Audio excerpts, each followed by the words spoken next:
for Season 3 Timeline. My name is Tania. I am your host, and this is the most interesting people on my timeline. This is a series and archive dedicated to exploring the digital space and how it affects the lives and work of my most interesting online friends. If you're new here, welcome. On this podcast, we talk about social media, internet culture, NFTs, AI, really anything to do with the digital space. But most importantly, we talk about the interesting people in various fields who I've had the pleasure of engaging with online and in real life. If you're not new here, thank you so much for sticking around for 3 seasons. I'm excited for this one because it is the first time that it is kind of themed and all the guests are working in the same field. And you can find all the other episodes from past seasons on any podcasting platform, and you can find visual versions on Spotify and YouTube. And as always, you can find all of the links in the description box of whatever platform you're listening on, including links to our guests' Instagram and other social media, links to their work. And you can also find bonus content and all of the episode components at tanyadoes.com/interesting people. This season, I also have a playlist that is full of songs inspired by or made by the guests on this season's podcast, and you can find that link in the description box as well. This is the premiere for Season 3. I refer to it as the Sonic season or the Sonic Slay season because everyone, all the guests, are in the music space in one way or another, and they are successfully and brilliantly putting their music and their art into the world. Today's episode features Cali-based emerging artist Paolo Rein, aka Ame, and their transition from filmmaking into music and how they've shared that progress through social media. You can find more info and links to Paolo's work in the description box as well as on tanyadoes.com/Paolo Rein. And if you stick to the very end of this episode, there is a very special performance by Paolo. Welcome to this episode of The Most Interesting People on my timeline. Let me introduce you to Paolo. My my actual name is Paolo Rein. I tend to call myself Ame, just for like UFC Collective, and it's just my nickname throughout the years. But I am from Carson, California, the South Bay of Los Angeles. And I am a retired filmmaker, turned musician, artist, singer, songwriter, um, who dabbles in and out of a bunch of genres in music. And I think work that's important to me would be, I guess, storytelling, whether it's music or films that I've done in the past that uh that I think people can resonate with and use as a platform to have engaging conversations about specific themes about immigration or mental health, or colorism, those kinds of things that are really into what I'm usually really into. I think in terms of music, lately it's just been a little bit more, pop and, and storytelling and things like that. But that's kind of what I've been cooking up lately, and stuff. Cool. Yeah. And like you called yourself a retired filmmaker, but I think that that's why I think I reached out to you because this season I wanted it to focus on a lot of people who are doing music. And you stood out to me because I told you when I reached out, it was like you're transitioning from doing mainly film and like, established as a filmmaker to wanting to do more like music, right? Hmm. Yeah. Yeah, I guess yeah. I say retired just because like I feel like I've done like in the whole spectrum of my whole career. I think I definitely I did both film and music in high school and in middle school and things like that. But I think growing up to go to college, getting ready to go to college and exploring places outside of like LA and broadening my perspective and experiences. I think at the time I decided to kind of put music in the back burner, so I can focus more on film because I think that was where I was really highly focused on. But I think my intentions when I was going to go to college, when I was going to go to UC Santa Cruz, um, my intentions were to study both film and music. But I think like with the whole immigrant experience and being undocumented, I think survival had forced me to pick one of the other rather than picking both. I think just because of my mindset at the time was like, I needed to figure out my career in life and everything else like that. So I think at the time I was very really into to movies and films and writing and storytelling. But there's I think throughout college and even post college, there was like this constant theme of like music and sound as a way of storytelling that just kind of kept coming up for me. And I say that just because I think uh when I was studying filmmaking, the way I got into sets was that I had studied how to be a boom and sound operator for people's films so that I can learn, get close to where the action is of where the actors and the talents are. Because I think nobody really in college really wanted to, learn how to do sound. But I was like, oh, this is so interesting. And I think taking those experiences to learn how to do some sound design techniques and Foley and things like that. Um, and I think in the year of 2018, summer of 2018, while I was interning like in a film studio at the time, a lot of my friends who were within LA that were doing more music, they kind of started to go more into the music studios and really become very successful, like, in the music world and music scene.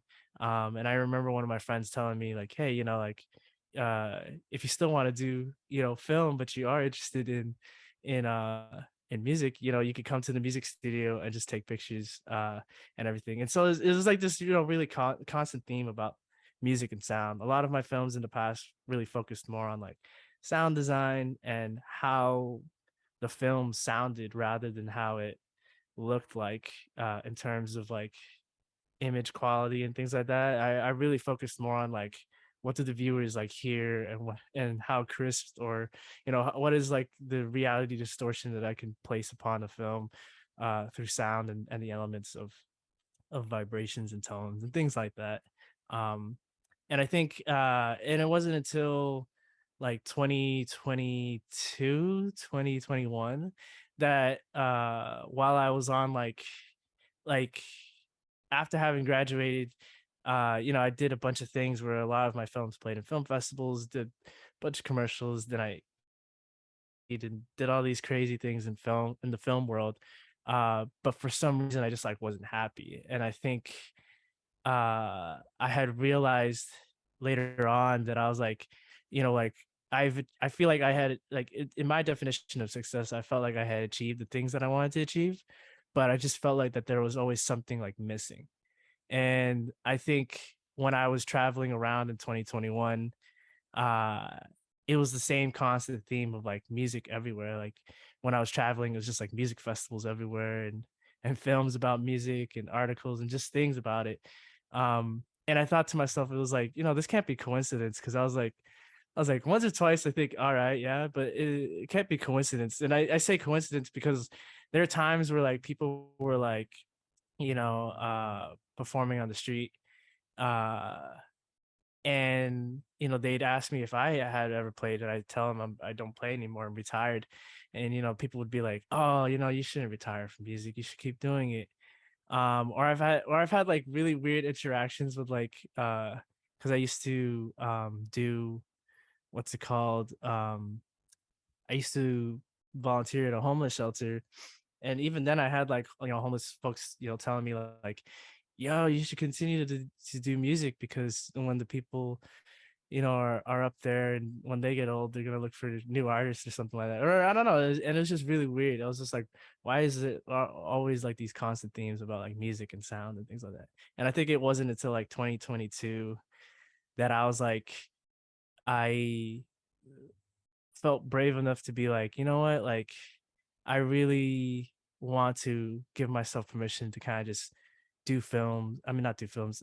Give myself permission to do music because I think that was really my true passion or was really. I I think I did films. I think I liked the idea of doing films, but I think having like worked on so many and being stressed out all the time, I had realized that I was like, maybe this isn't, really for me.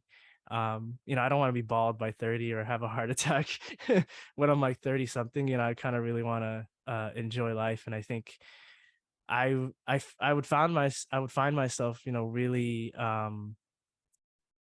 always going back to music, and I would spend hours just playing guitar or just singing um and things, and it wasn't the same when I would be doing films. Um so yeah, I guess a retired filmmaker, but yeah, I think, but the interesting thing is, I think a lot of it is like very transcribable. I don't think people like that was the one thing that like was very helpful, is that like having an editing background and a filmmaking background makes it so much easier to transcribe a lot of the ideas of storytelling to music. Because a lot of the stuff in terms of films, I would shape scenes and write scenes, but I would also focus on like what the sounds may be in the background, and it really translates to how I want some of my music or songs to uh really be transcribed into, by having different elements that may not be musical, but uh are definitely sounds that amplify, songs and things like that. Yeah, I don't know, I've been rambling for like a cool minute, but yeah. No. It's what I love to hear, and like as you're talking about it, it's crazy because I feel like my journey was similar but a little bit flipped, because I mean I'm doing this season specifically with music because I truly think that like music was my first love, and then like afterwards, after focusing on that for a lot of years, like it was in college that I actually turned to filmmaking and decided to like keep doing that. But based on like your story, it sounds like you didn't really ever like give up music. Like it was always a part of that. Like you said, it's like in the sound of the films, and like you also have directed music videos, which is like the ultimate Yeah. thing. Like It's that. yeah, it was yeah, I don't know, I realize now that it was like subconsciously always there. Every film is just like a compilation of sounds, at least the way that I kind of put them together. Um, and it's just so weird. Even the like I don't know, people like, I remember everybody would be so in when I was in film school, everybody would be so interested in like directing and producing, all these big roles and things like that. And but then folks would kind of not even put a lot of attention into like editing or mixing, or all the crucial things that really kind of put a film together, other than like writing aspects and things.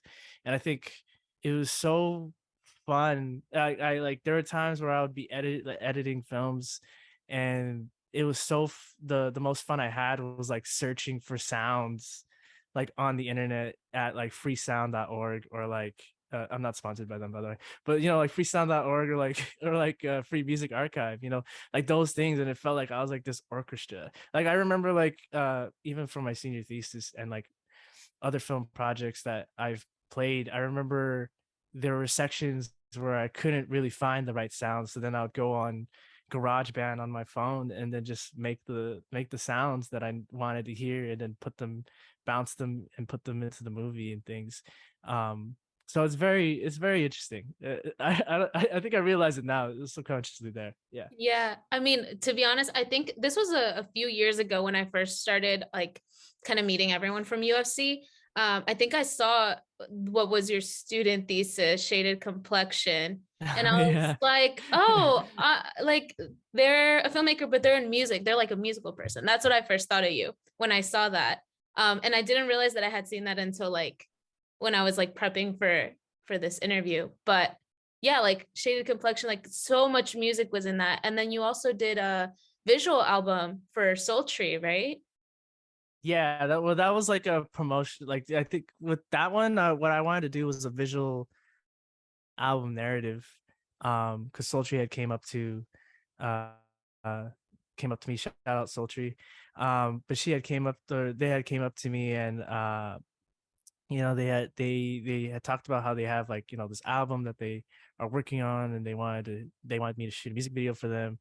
And the idea that I had was that I really wanted to we need I think the biggest thing in like films and filmmaking and maybe artistry is always just funding. And I think at the time we wanted to kind of fundraise for through Seed and Spark to kind of get some funds to make a visual album.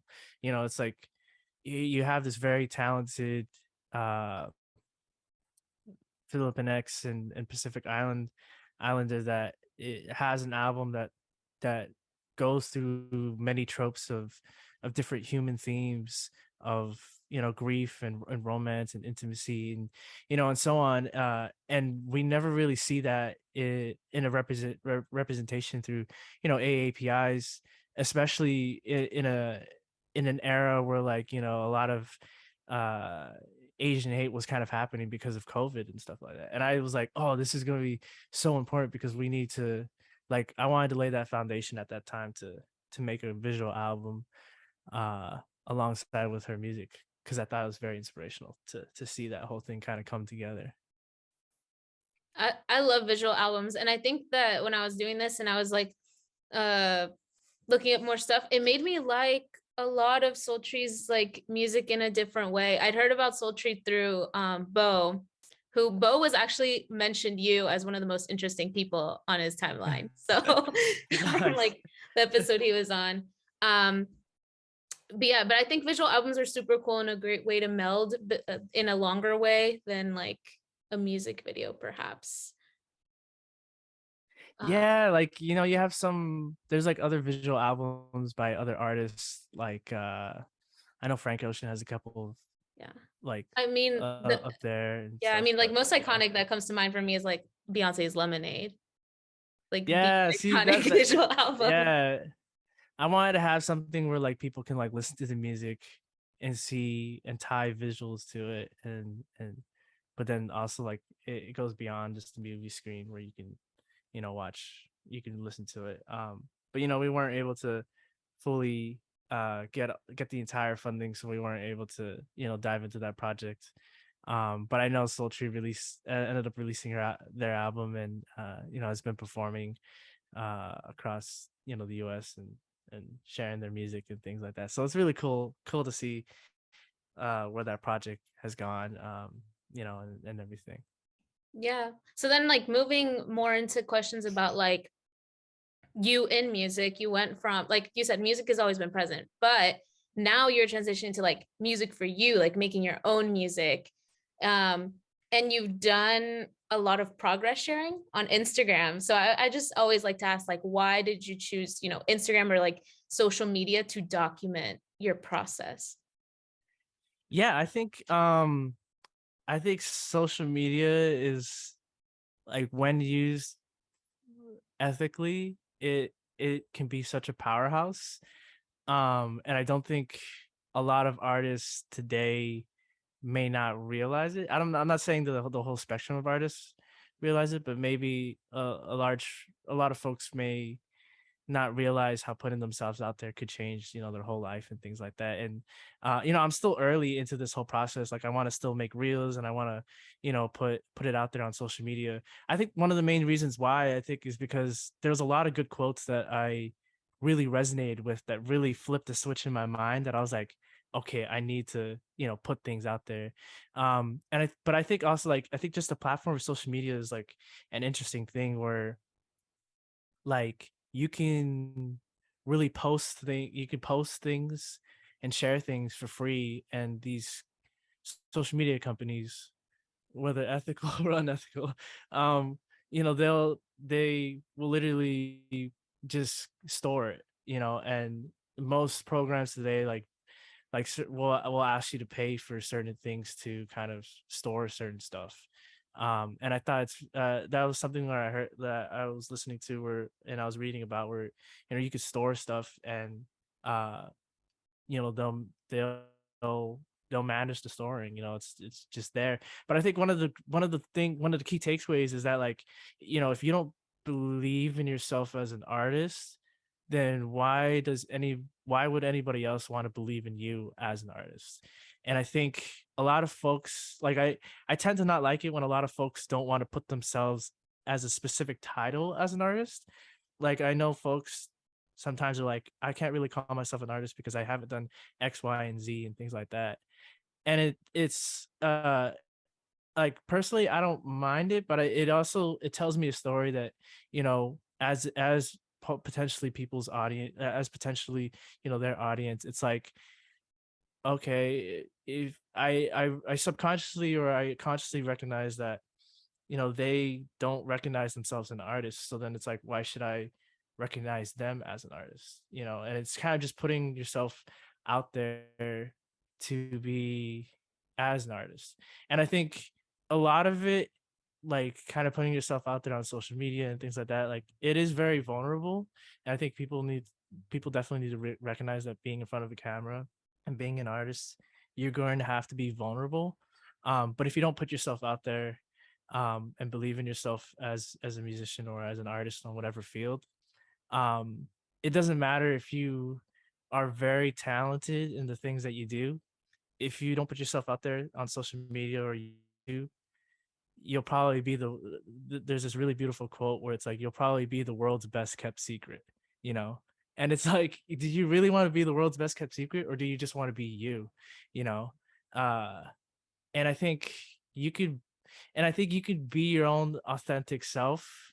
You don't have to change who you are to get certain views, because I think you can build your own community and your own people that will believe in you in your own projects. I think everyone's going to be a critic, but I think that's one of the main reasons why I put my stuff out there on social media, is because I want to, like, I believe in myself enough to do it. And I would want folks to see, like, dang, like, this kid's really, at the age of 24, 25, he really switched from the prime life of doing films to literally doing music. And he's really out there, like, believing in himself to kind of just, like, do these things.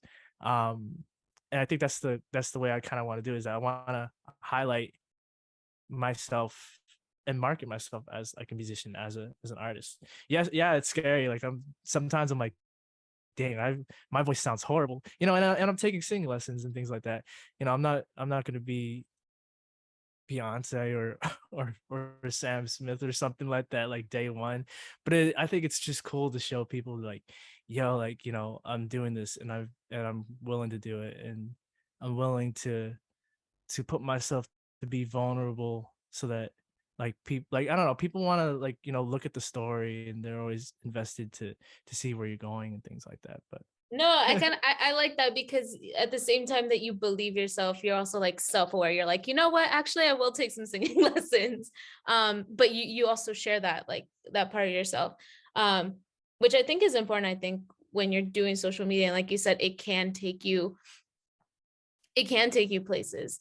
Um, based on that. And you're also coming at it from an advantage, because there are a lot of artists that, because TikTok is like one of the biggest music discovering things right now, or that will dictate music. And you're coming in at an advantage because you know how to work that visual, like the editing, the yeah, text specs, like you know how to do both sides of yeah, I think, like, uh I think, to add on to what you just shared, like, one of my I'm not gonna name who this who this artist is, but they make banger music.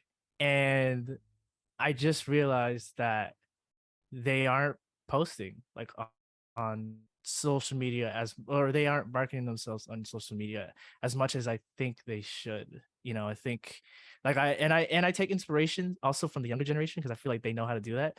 But it's also like, I feel like musicians and artists now are still so focused on just trying to be an artist, that they tend to forget that there's other elements that add into, how to be an artist, like marketing yourself. And I think that's, someone was recently telling me that, was that, like, your film background is very unique, because you can apply it to how you want to market, how I could market myself as, like, a musician and an artist through the reels or the music videos that I want to do.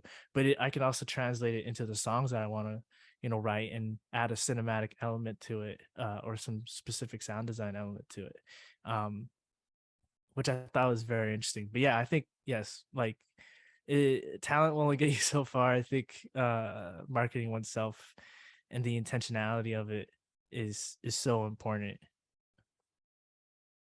Yeah, and maybe with that, like you're also a unique guest with this podcast because you're an artist, but as far as I've seen, like there's no like official like single or release or anything. You're like in the process of that. How is that process going? When are you like, okay, it's time for people to start streaming? When do you think you'll get to that? Soon, I think literally probably this summer, because I think the biggest thing. So one of the biggest things is that I'm performing for my friend Nicole's wedding. Shout out to Nicole if she ever Shout out listens to this. Nicole. But yeah, I think that was the biggest thing, was that like I wanted to have like at least a deadline or a goal, was to perform at Nicole's wedding, uh, and have some music. I think the biggest thing for me was that like there was so much. I got a little bit lost in the sauce of learning so much, but I think now, and I say that because I think now it's starting to click, where I'm like, uh, where everything that I've been learning is starting to like, I'm like, oh, I'm starting to notice things now, I'm starting to apply things. I think like when I was first starting out, I think it was like January of 2022, literally a year ago, I was just like, you know what, I'm gonna just take some singing lessons every now and then. And then I think from January to like February was like a cool 2 months. And then I stopped doing music up until like June of 2022, and I jumped back into it in July to just, I think I had to give myself another permission to really jump into it. But I think what I'm trying to get at was that like there was just so many elements that I needed to learn. I needed to lay the foundational work of like, I needed to know the music theory stuff of it. I needed to know how to use the programs, like Live Pro X, Ableton, or Pro Tools. And then I needed to know how to structure songs and like write lyrics and story tell. I needed to know like how to tell stories through audio visual, like I'm not audio visual, through audio, through audio tones and rhythms and sounds.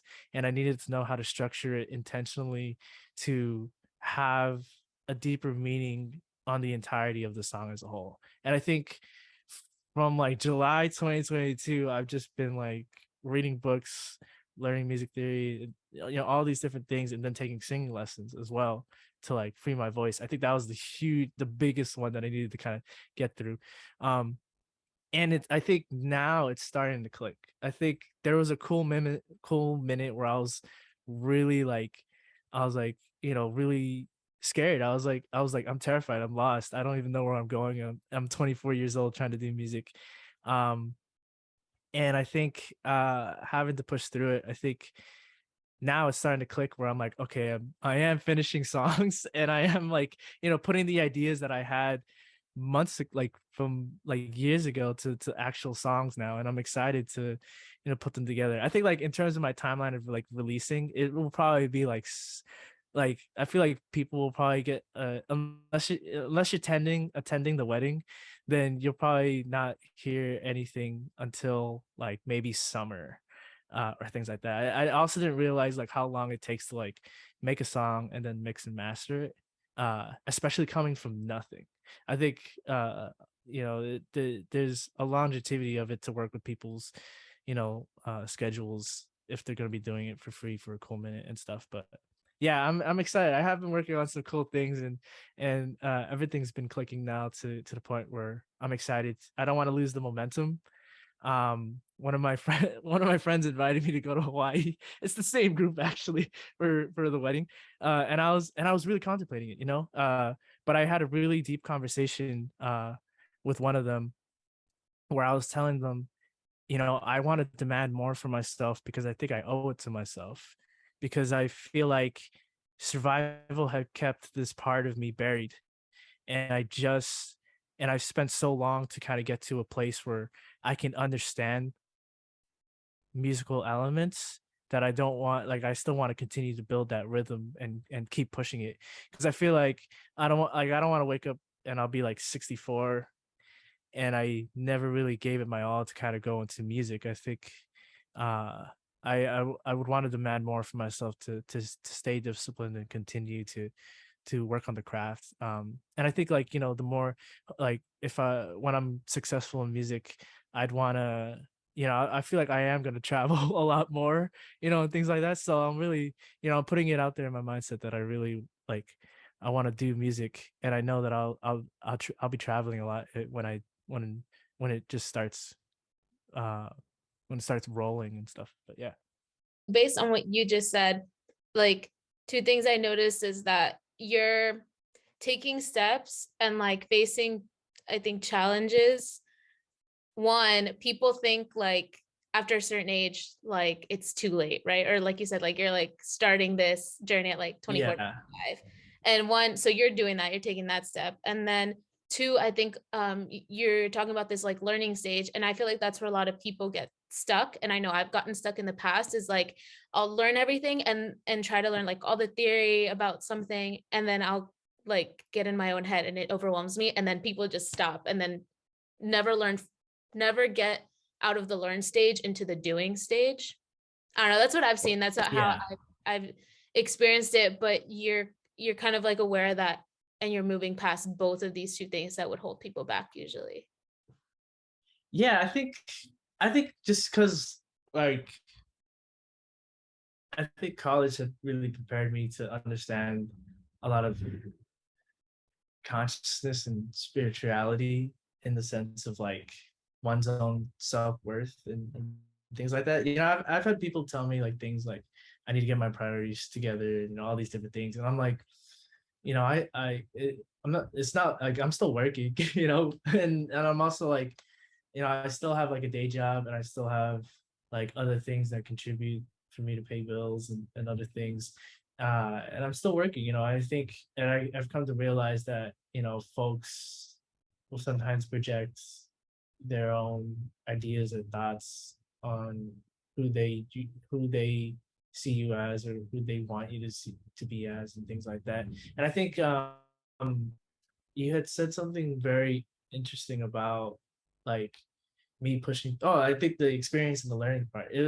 I think I had some very wonderful teachers and mentors in college, and I think some of the things that they had taught me was that, like, experience is gonna outweigh everything in terms of, like, of anything.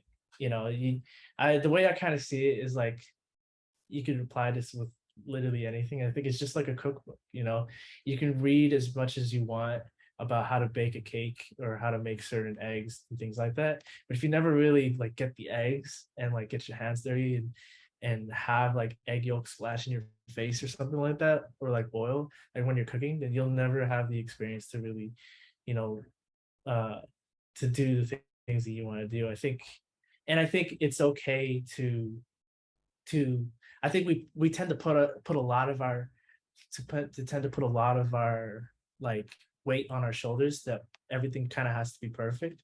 But I think it's also like, we're not going, like, it's okay to suck in the beginning, like, for a while, and it just everything, uh, but as long as you're like trying your best to like learn and move forward, I think taking it from like a growth mindset, that I may not get it today, or maybe it's tomorrow or next month, but maybe like at the end of the year, or maybe a little bit better.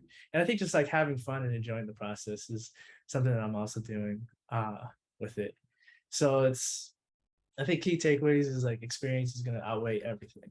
And I think to allow, like, oh wait, and then there's the other quote that I read that I thought was very beautiful, where it's like, I think it's by Pat Patterson, who does music and songwriting, and he's like, I give you permission to make shit, because shit is the best fertilizer for the seeds that you want to grow. And I thought that was really cool. But yeah. I'd heard that one too. I think like all these quotes, like you said before, and they've stuck with me too. Um, and I completely agree. I think even when I was starting this podcast, I hadn't done a podcast before, but I was like, I know how to edit and I know who I want to interview. So like, let's just start it. Let's run it. Yeah, Let's run it at let's run it, let's do it. So, Yeah. what is Let's Run It? You're the Oh CEO of God. Let's Run It LLC. What is it? um, so the idea was, and I feel like people may take this idea, or maybe not, who knows? But I guess the idea of Let's Run It was to kind of just have a production house, to for undocumented and immigrant communities to turn to, or to kind of gain experience. Like, I at the end of the day, I wanted to run a production. I think that was the idea, and I wanted to include so many groups of communities and people into it. Um, but I'm also realizing that I needed a team at the time, and everything else. But Let's Run It is like my slogan that I always say, uh, when I'm with friends, family, or things like that. It's just kind of something that I would always say when people wanted to do something, but then weren't sure to do it. And I would be like that other driving force to be like, if you're gonna do it, bro, I'll do it with you, type of thing. It kind of reminds me of like Nipsey Hussle's like The Marathon Continues, and things like that. But for me, it was a way for me to tell my friends and people that I care about that, like, if you want to do something, like, you don't have to do it alone. I'll be there to do it with you, and we'll just run it. We'll do it. And if we make a mess of ourselves, then we make a mess of ourselves. Screw it. And that was the goal and idea, of it. Um, I wanted to really use Reels and TikTok as the biggest marketing place to make Reels. I think there was a cool moment where nobody really knew how to that you could turn your camera vertically and film vertically, and you can turn it to, and you can make cinematic reels, and you can make cinematic content and things like that, and really build upon stuff. But I'm also realizing now that you don't also technically need like all that equipment. You can just film on your phone, and you can just build an audience from there, and then gradually build onto cinematic stuff. But the idea was that like short films have become like medium form content, and I think TV shows and movies have become long form content, and reels and TikToks have become short form contents. And the idea was that you would build an audience with reels and TikToks to be a driving force to get people to listen or watch, your medium form content, which would be short films or shorts, uh, which would evidently be the driving force to lead folks into support, your TV shows, or your your TV shows or your movies, because you would have built a track record between reels and shorts, and so much more. At least that was the general idea, and I wanted, I wanted to build a foundation for undocumented immigrant communities to kind of use that approach to market themselves as artists. I think was the biggest thing. But then this was also when I was like making the switch from film to music, which I'm probably gonna apply those marketing techniques into, like, my music and things like that. But um, I guess that would, maybe you might cut that part out, but that was basically the whole gist of it. Was just basically, it was a production house company. Yeah. Let's Run It, and it was based off of the slogan. Yeah, I got you. And in that answer, you're talking about marketing and like TikTok. And when people think about this and marketing on social media, you have to, like, they talk about finding your niche and like finding like your genre, but you've kind of explained that you're in and out of the genre. You're in the filmmaking space, but you're also in the music space. So how do you, yeah, where's your niche? Like, what do you think will be your audience as you're moving to market online? That's a good question. Um, I don't really know. I think at the moment I'm well. I think at the moment I'm just making songs that can just resonate with people, and or at least like the idea is that I want to write songs on specific themes and stories. with specific stories, and I'm hoping that people resonate with it.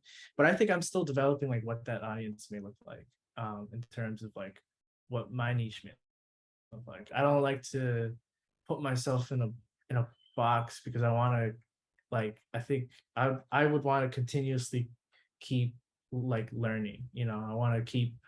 I don't think like anyone's really truly a master at something. I feel like some people can be proficient at stuff because I think we'll be continuously learning on different things. And I think in terms of like what I'd want for like my audiences, I think in film, I knew what I wanted. I wanted to do art house films, and I wanted to tell really uh avant-garde and artsy films, like art house films about, while tackling specific themes about immigration and mental health, and do some speculative fiction. I think with music, I just want to just make music that people can listen to and vibe and feel empowered, um, and everything, with certain themes about intimacy, grief, and other stuff that people can relate to.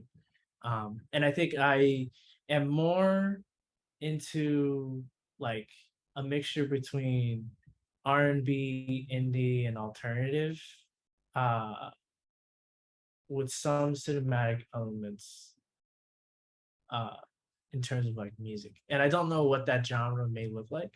Like even I think I take sometimes I take inspiration from like neo soul, and I think I try to genre bend it with like, you know, blues, or not even blues. I try to genre bend it with like classic rock or something. You know, it's like, or ballads. You know, and I think it's just taking inspirations from different places to, like, there was a really beautiful quote that I read recently that I'm trying to apply, where it's like I want to learn and imitate from folks so then I can create the space for me to think for myself, type of thing. I think I really came to the conclusion of like what truly, the two biggest things that I kind of came to conclusion on what it really means to be an artist, I think is one, you I think you think for yourself, uh, and two, you lead with intentionality. Um, and I think the second part I just recently learned. But I think the first part, what I mean by that is that, like, you know, there's so many artists today that, and I don't blame them, you know, because they may not have like certain opportunities, or things like that to be exposed to certain different knowledges, pockets of knowledge. But I think, you know, there's so many artists today that, like, especially in the filmmaking world, that's always like, I want to make a film that's like up, but it's a Tarantino film or something, and they always reference other films, and there's nothing wrong with that. But at some point, it's like, when are you going to think for yourself to design a world, or a city, or a society, or something within this pocket universe that you have in your script, that is something that you want to tell as a person, that is really influenced by your perspective of the world and the experiences that you've experienced. You know, I don't care what Tarantino's doing. I don't care what Up has done. I want to know what your perspective is, and how it's important to you, so that I can sit through your 2 hour movie.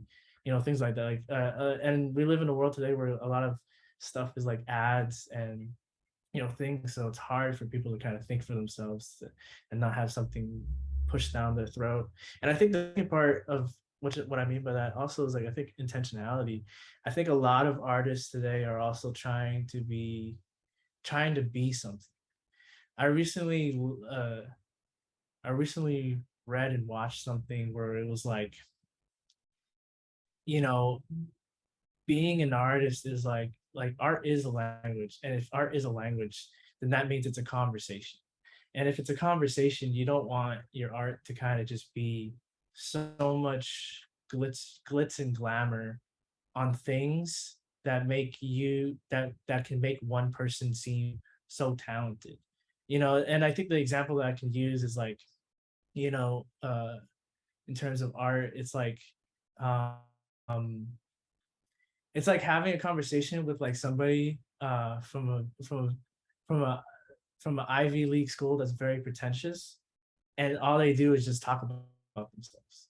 And that conversation is one-sided, when art should be two-sided, one from the artist, and with the intentionality to engage with whoever's going to experience, or watch or taste it or things like that. And I think that's where intentionality triumphs over talent, um, because nobody wants to like sit through a conversation about how one is great in X, Y, and Z. I feel like folks want to sit through a conversation, which is art, to on how they can talk about any experiences that they don't know how to communicate, uh, and stuff. I don't know if that makes any sense, but yeah, I No, hope I that love wasn't it. too much of a thing.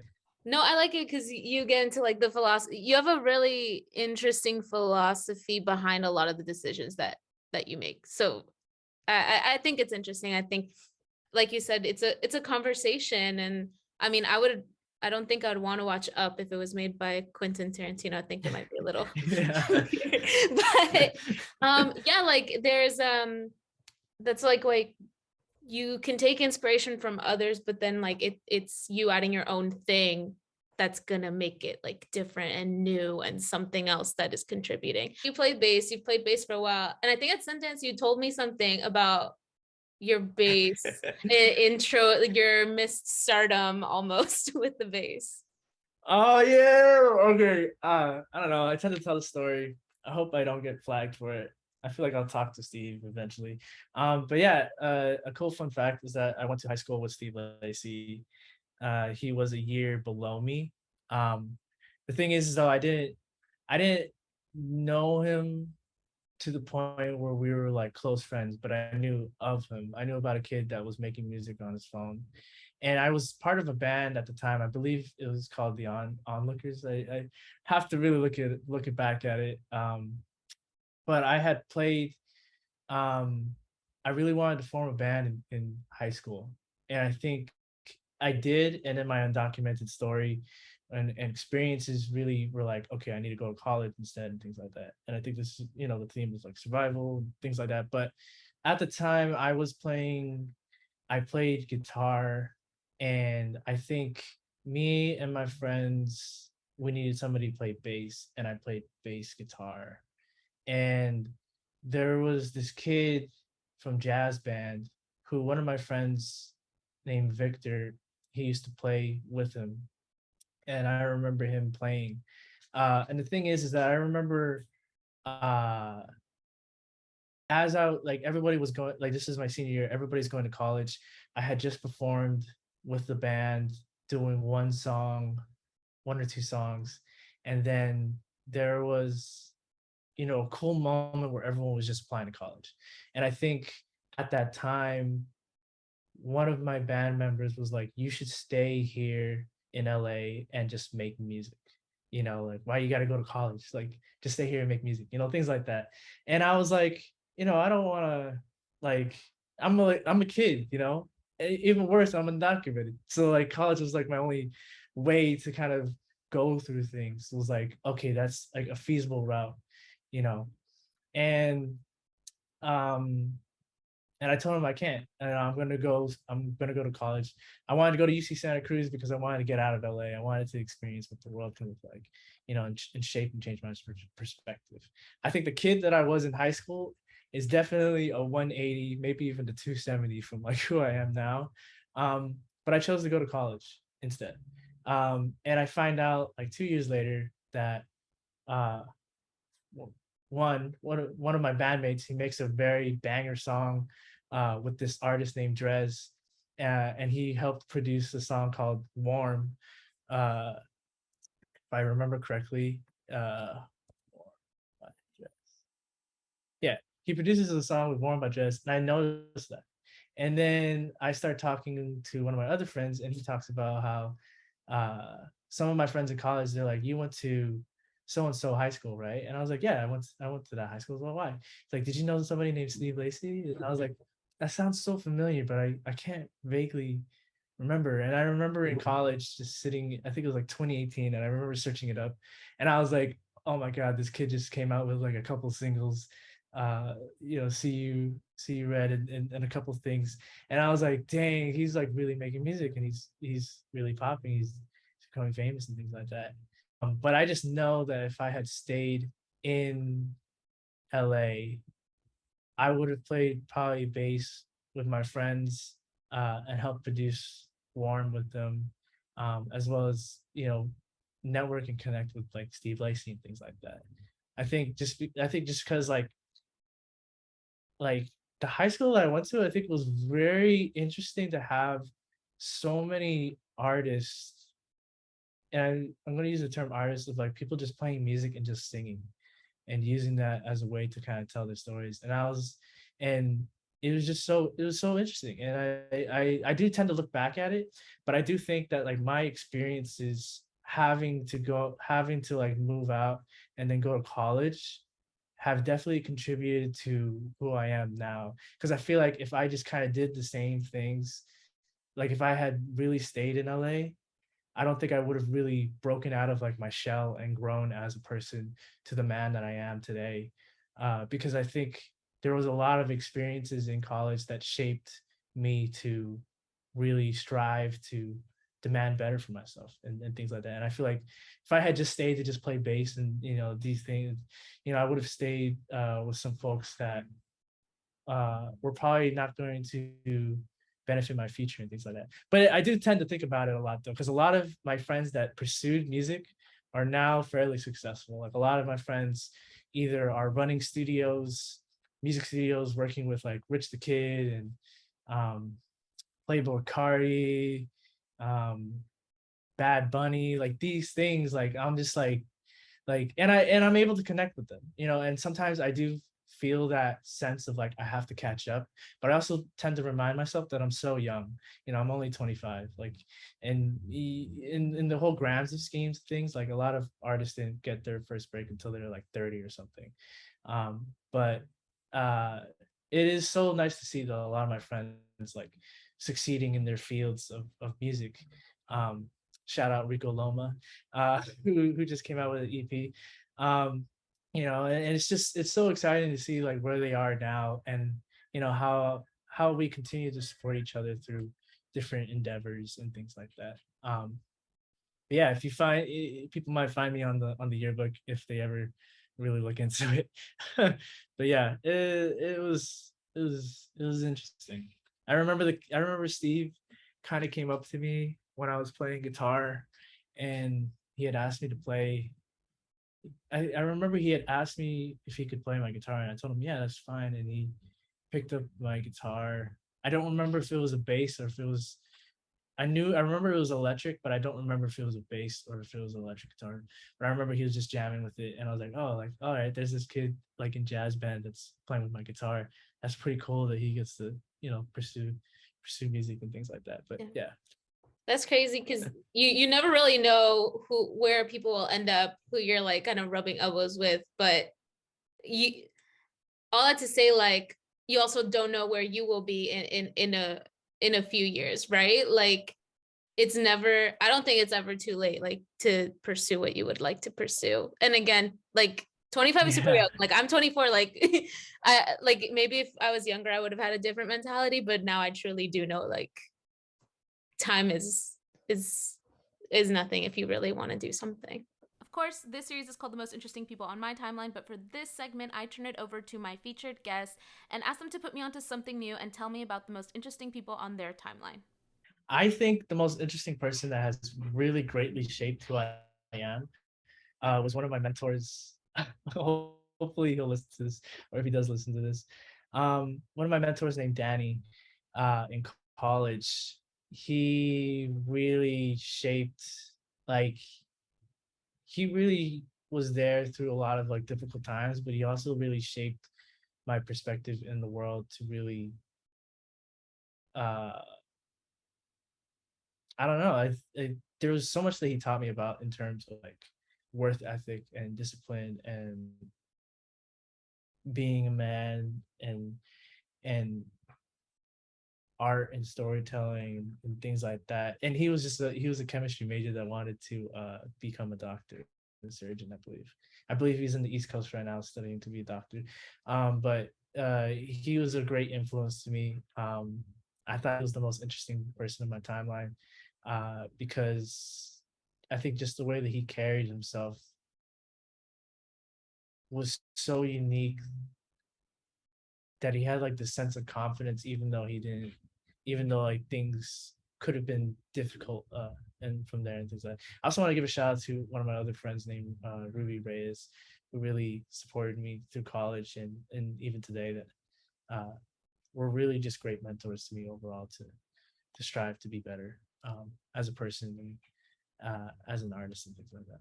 I guess like those are the most interesting people, um, in my time. I'm trying to think of like anybody else that I can think of that may fall into a realm of interesting.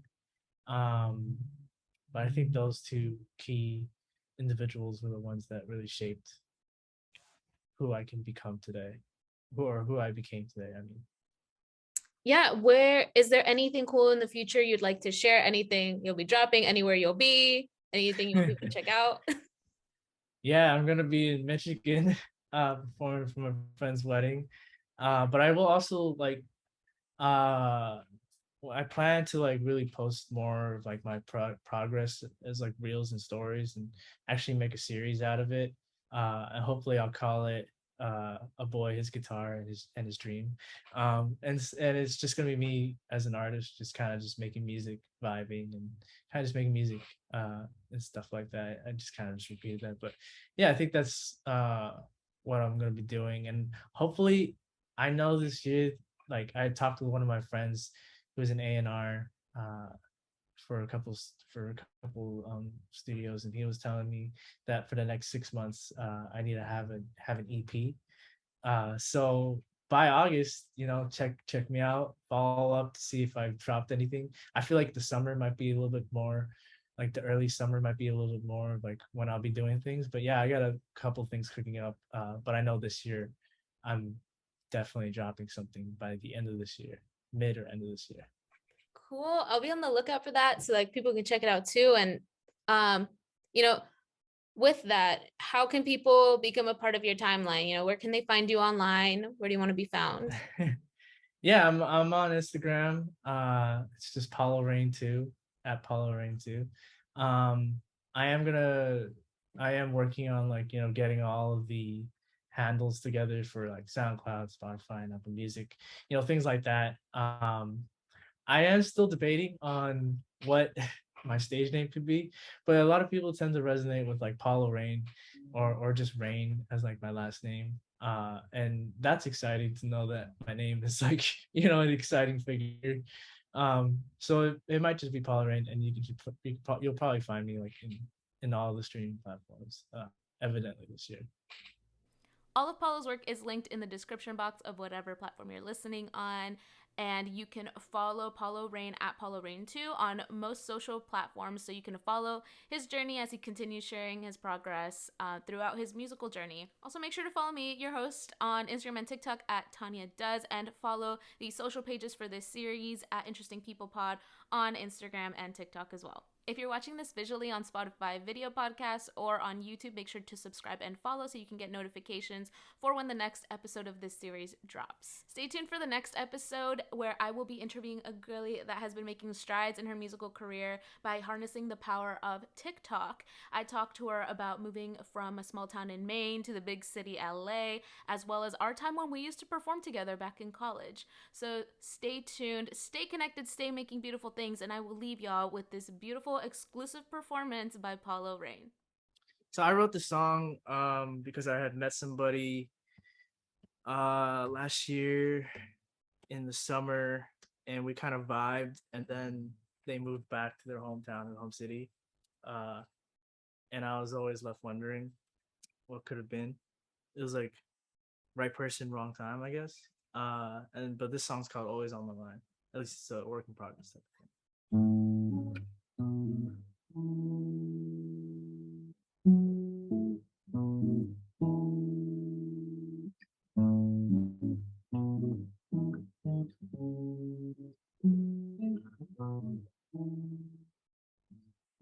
Maybe we're just getting closer. I just wanna adore you. I've been out on my knees, oh begging, oh please, won't you come and find my love? I've been so fatigued looking for your breeze. I've been a mess without your body and soul. I've been looking for a cure. Cause you're mesmerizing, you hypnotize me. Cause you're always on my mind. I don't know what to say, cause I don't know what to say. Cause you're always on my mind. Oh no, da da da. I've been sure these days. Maybe I don't wanna take up the blame. Are the stars in your life? Are you doing just fine? I've been looking for a cure. And yeah, that's as much as I've written.